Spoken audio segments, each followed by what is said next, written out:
Hello everyone. तो आज science में हम दो इम्पॉर्टेंट टॉपिक डिस्कस करेंगे। पहला होगा डिस्प्लेसमेंट रिएक्शन और दूसरा होगा डबल डिस्प्लेसमेंट रिएक्शन। तो चलिए पहले डिस्प्लेसमेंट रिएक्शन समझते हैं। A reaction in which a more reactive element displaces a less reactive element from the solution of its compound। इसका मतलब ये है कि एक ऐसी रिएक्शन जिसमें एक ज़्यादा reactive element, more reactive element less reactive को उसके सोल्यूशन से डिस्प्लेस कर देता है। एग्जाम्पल से समझते हैं, जैसे जिंक और कॉपर की बात करें तो रिएक्टिविटी सीरीज़ में जिंक उसके ऊपर आता है, मतलब जिंक कॉपर को डिस्प्लेस कर सकता है।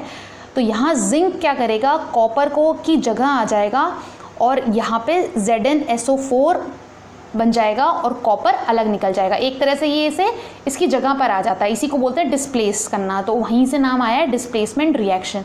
तो अब यहाँ सवाल ये आता है कि आपको कैसे पता चलेगा कि कौन ज़्यादा रिएक्टिव है या कम। तो इसके लिए एक टेबल होती है, एक सीरीज़ दी गई है, उस सीरीज़ को या उस टेबल को आपको याद करना पड़ेगा। बाकी मैं डिस्क्रिप्शन में उसका लिंक दे दूँगी, उससे आपको पता चलेगा। क्योंकि जो प्रैक्टिकल बेस्ड क्वेश्चन आते हैं उनमें ये वाला क्वेश्चन ज़रूर पूछा जाता है। वो आपको रैंडम इक्वेशन दे देंगे और बोलेंगे कौन सी इसमें से फीजिबल है, मतलब कौन सी पॉसिबल है। तो वो आपको तभी पता चलेगा जब आपको रिएक्टिविटी सीरीज़ याद होगी।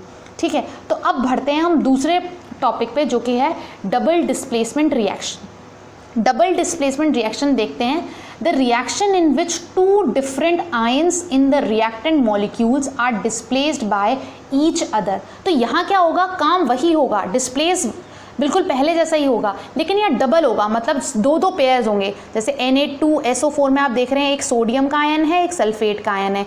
यहाँ पे बेरियम क्लोराइड, तो एक बेरियम और क्लोराइड। तो अब यहाँ क्या होगा, एक्सचेंज ऑफ आयन्स। मतलब आप ध्यान से देखिएगा, पहले वाले पार्ट को हम कैटाइन बोलते हैं, दूसरे वाले पार्ट को हम एनाइन बोलते हैं।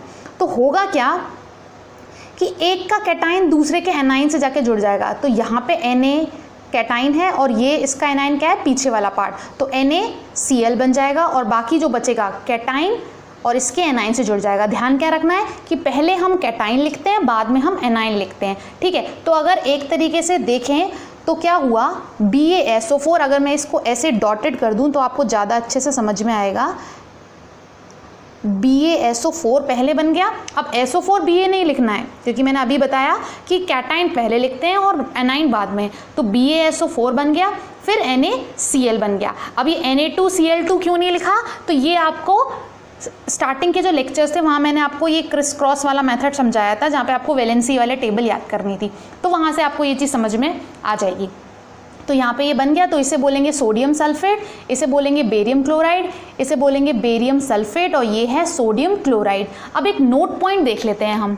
यहाँ नोट पॉइंट ये है कि double displacement reactions are also called precipitation reactions as they are accompanied by precipitate. मतलब इस टाइप की रिएक्शंस को हम प्रेसिपिटेशन रिएक्शन भी बोल सकते हैं, क्योंकि इस टाइप की रिएक्शन में आप ये एरो देख रहे होंगे, आपने ऐसे दो एरो देखे होंगे, एक ऊपर की तरफ एक नीचे की तरफ। तो ऊपर की तरफ क्या होता है कि हीट निकल रही है या क्या बोलते हैं, गैस का साइन होता है कि यहाँ पे एनर्जी रिलीज हो रही है। जबकि नीचे अगर डाउन में होता है तो वो होता है प्रेसिपिटेट बनना, मतलब ऐसा कोई सब्सटेंस जो कि इनसोल्यूबल हो।